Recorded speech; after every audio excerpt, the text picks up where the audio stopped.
T G Gokulam ഗോപാലനെ വീണ്ടും E D ചോദ്യം ചെയ്യുകയാണ്. അപ്പോൾ നേരത്തെ ഒരു ചെന്നൈയിലെത്തി അവിടെ ചോദ്യം ചെയ്തിരുന്നു. അപ്പോൾ വീണ്ടും കൊച്ചിയിൽ ചോദ്യം ചെയ്യുന്നു. അപ്പോൾ ഇതൊരു മൊത്തത്തിൽ പറയുന്ന ഒരു എമ്പുരാൻ്റെ എഫക്റ്റ് ആണെന്നൊക്കെ ഇങ്ങനെ പറയുന്നുണ്ട്. എന്താണ് ഈ ഒരു കാര്യത്തെക്കുറിച്ച് പറയാനുള്ളത്? ഇത് മറ്റെന്തെങ്കിലും ആയിക്കോട്ടെ, ഏതായാലും എമ്പുരാനല്ല.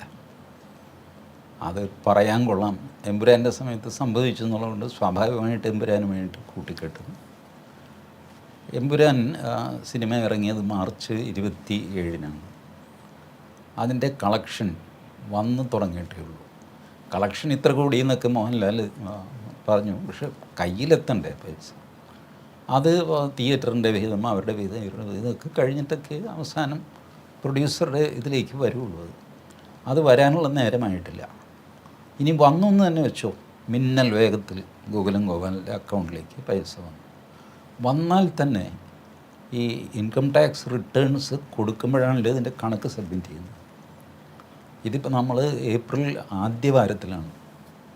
ഇൻകം ടാക്സിൻ്റെ ക്വാർട്ടർലി റിട്ടേൺസ് കൊടുക്കാനുള്ള സമയം പോലും ആയിട്ടില്ല. അപ്പോൾ അതിനിടയ്ക്ക് കയറിയിട്ടങ്ങ് റെയ്ഡ് ചെയ്ത് എന്തോ ആകാശിടിഞ്ഞ് വീഴുന്നു. എമ്പുരാൻ്റെ പേരിൽ അങ്ങനെ ആകാശിടിഞ്ഞ് വീഴുകയില്ല. ആയിട്ടില്ല. അല്ലാതെ പറയുന്ന എമ്പുരാനിൽ ആ ഒരു വിവാദ വിഷയങ്ങൾ വന്നതിൻ്റെ ഭാഗമായിട്ടാണ് ചെയ്യുന്നതെന്നുള്ള ഒരു ആരോപണമാണ്. അല്ല, അതും ശരിയല്ല. കാരണം ഒരു 4 വർഷം മുമ്പ് ഒരു 1200 കോടി രൂപയുടെ തിരിമറി ഉണ്ടായി എന്നൊക്കെ പറഞ്ഞിട്ട് എന്തൊക്കെയോ ഒരു ബഹളം നടന്ന് ഗോകുലം ഗ്രൂപ്പിന് 400 കോടി രൂപ പിഴയിട്ടതാണ് ഇൻകം ടാക്സ് ഡിപ്പാർട്ട്മെൻറ്റ്. 400 കോടി രൂപ അവർക്ക് കൊടുക്കേണ്ടി വന്നു.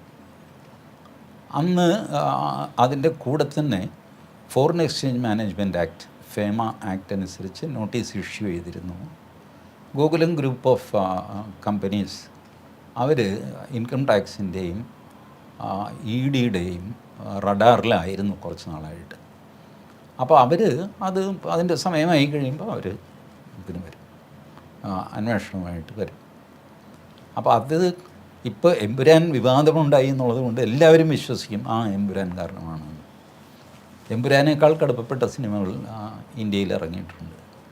ബട്ട് ഒന്നും ചെയ്തിട്ടില്ലല്ലോ. എമ്പുരാൻ സിനിമ അതിന് പ്രതികാരമായിട്ട് ഇ ഡി റെയ്ഡ് നടത്തി കഴിഞ്ഞാൽ അത് പ്രതികാരമാണെന്ന് കോടതികൾക്ക് ബോധ്യപ്പെടുകയില്ലേ? ഇ ഡിക്ക് തിരിച്ച് പിഴയിടും കോടതി. നിങ്ങൾ സിനിമയിലെ ദേഷ്യം ഇങ്ങനെയാണോ തീർക്കുന്നതെന്ന് ചോദിക്കും.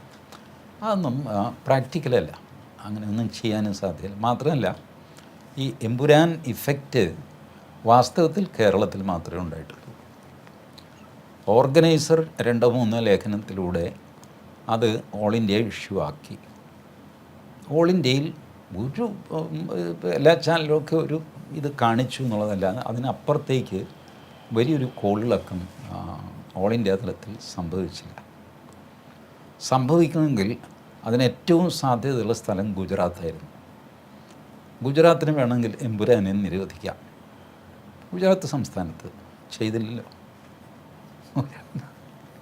ഏറ്റവും തീ പിടിക്കേണ്ടത് അവിടെയാണ്.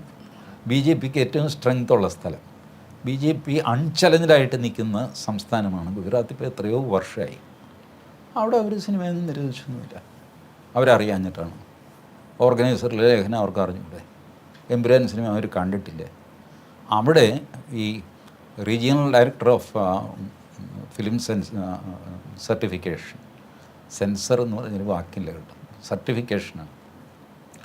അപ്പോൾ അവിടുത്തെ റീജിയണൽ ഡയറക്ടർക്ക് വേണമെങ്കിൽ അത് ബാൻ ചെയ്യാം, അവിടുത്തെ ഗവൺമെൻറ്റിന് ബാൻ ചെയ്യാം, അവിടുത്തെ ജില്ലാ കളക്ടർ അദ്ദേഹത്തിൻ്റെ ജില്ലയിൽ വേണമെങ്കിൽ ബാൻ ചെയ്യാം, അവിടുത്തെ തിയേറ്ററുകൾക്ക് ഞങ്ങളിത് കളിക്കുന്നില്ലടോ എന്ന് പറയാം. ഇതൊന്നും സംഭവിച്ചിട്ടില്ല. സോ എമ്പുരാൻ്റെ effect being a Malayalam film കേരളത്തിലാണ് ഒതുങ്ങി നിൽക്കുന്നത്. പിന്നെ മോഹൻലാൽ ആയതുകൊണ്ടും ഓർഗനൈസർ ഇടപെട്ടതുകൊണ്ടും അതൊരു ഓൾ ഇന്ത്യ തലത്തിലേക്ക് ഒന്ന് പോയി എന്നേ ഉള്ളൂ. അതിൽ കവിഞ്ഞ ചലനം ഉണ്ടാക്കിയിട്ടില്ല.